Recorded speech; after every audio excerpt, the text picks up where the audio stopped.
Hai semuanya, apa kabar? Sehat, sukses, bahagia selalu ya.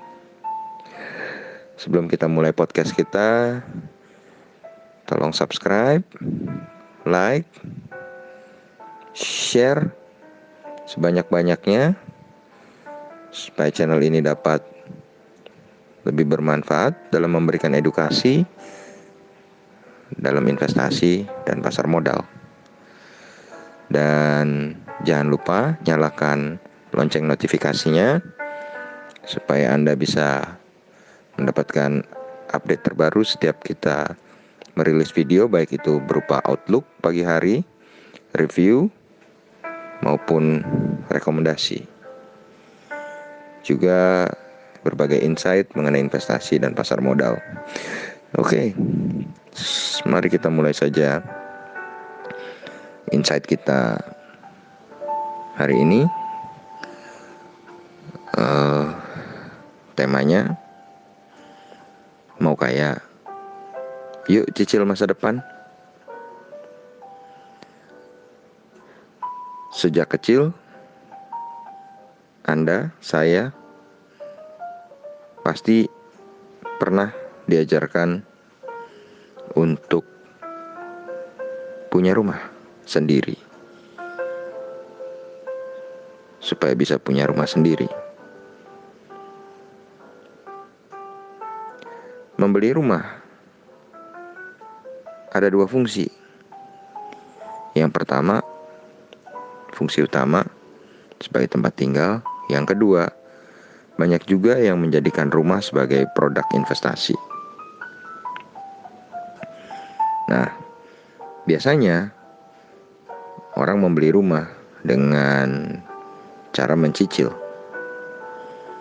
Kecuali kita sudah mengumpulkan uang yang cukup untuk langsung membeli dengan uang tunai. Tapi alasan paling umum bagi banyak orang, kalau nunggu uangnya terkumpul, harga rumahnya udah naik, gimana dong? Bagi saya, membeli rumah dengan cash atau dengan uang tunai jauh lebih menarik. Sedikitnya ada 3 alasan bagi saya untuk Anda renungkan. Yang pertama, jika kita menunggu uang tersedia, kita punya lebih banyak waktu untuk menganalisa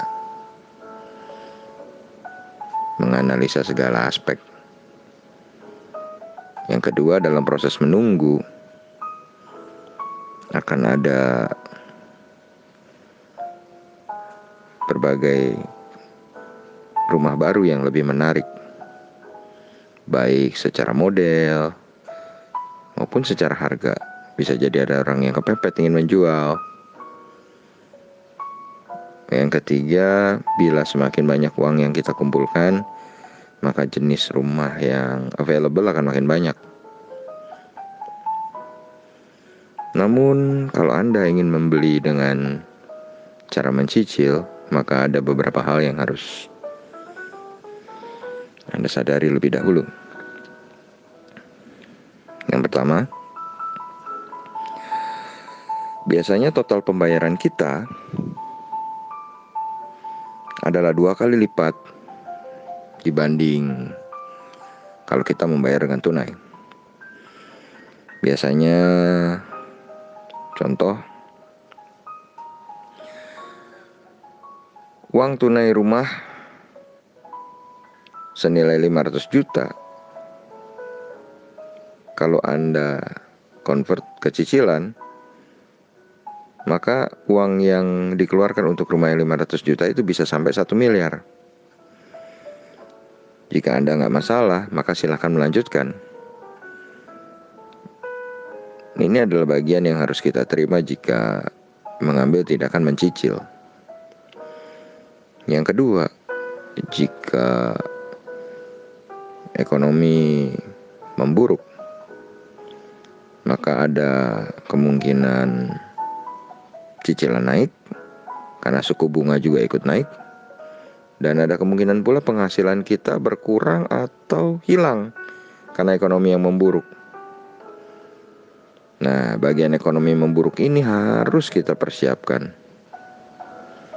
Nah, selain rumah, kalau kita bicara rumah sebagai produk investasi ya, bukan sebagai tempat tinggal, maka ada produk investasi lain yang saya ingin kenalkan kepada Anda yang menurut saya lebih menarik dari rumah, yaitu pasar modal.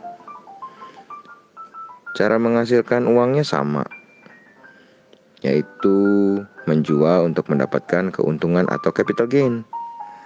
Atau kalau Anda sewakan rumahnya untuk mendapatkan rent atau bank sewa, di saham ada yang namanya dividen. Ada satu perbedaan besar di saham dan rumah jika kita ingin mencicil. Harga rumah sudah ditentukan dari awal, kemudian kita mencicil tiap bulan. Dan setiap mencicil, sebagian dari cicilan tersebut adalah untuk membayar bunga. Sedangkan di saham, praktek mencicil ini melakukan cara yang bahasa kerennya dollar cost averaging. Maka bisa aja sih kita dapat beragam harga kalau kita misalnya konsisten beli saham BRI tiap gajian. Maka kita bisa dapat harga misalnya 3.000, 2.950, 2.900, 3.100, 2.975 dan seterusnya. Misalnya kita rata-ratakan ada di 3.000. Lalu misalnya saham BRI itu sudah berada di harga 3.300. Jadi sudah ada potensi profit sekitar 10%. Tapi kalau Anda jual rumah, biasanya itu makan waktunya bukan sebulan, bukan bulanan, bisa berbulan-bulan, bahkan bisa bertahun-tahun. Kecuali ada offer yang cocok atau luar biasa menarik. So, kalau kita balikkan definisi jual rumah tadi, kenapa Anda harus jual saham dalam hitungan 1 bulan misalnya, atau 1 minggu, atau mungkin 2 minggu, atau mungkin 3 minggu. Apalagi kalau Anda sudah menemukan perusahaan yang terbaik. Kalau harga sahamnya turun, maka ini adalah peluang yang sangat baik untuk membeli di harga bawah. Contohnya di pandemi, seperti sekarang ini. Anda akan mendapatkan BRI dengan harga yang sangat murah. Nah, sekarang balik lagi ke rumah. Misalnya, kalau ada yang memberikan diskon terhadap cicilan kita selama beberapa bulan, Anda pasti akan sangat senang karena dapat kesempatan tidak mencicil. Lalu kenapa kalau di saham dikasih diskon malah nggak senang? Asal kita paham apa yang kita lakukan, bagaimana manajemen pembeliannya, money manajemennya.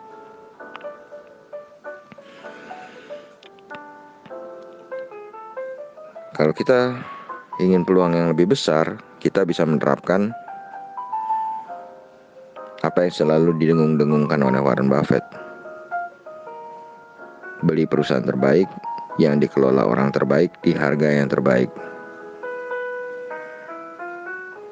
Bagi saya,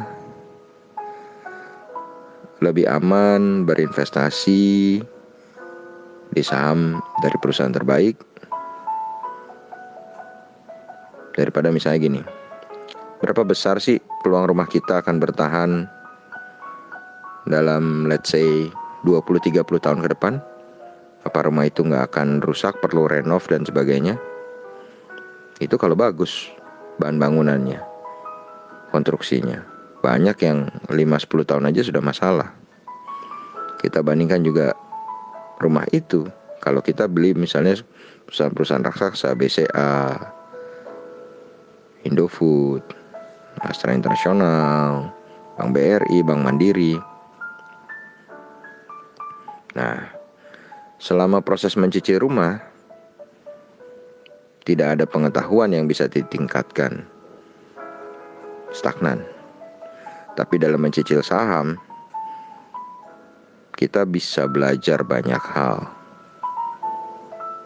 Terutama ketika krisis datang seperti sekarang. Ketika saham kita tiba-tiba jadi murah.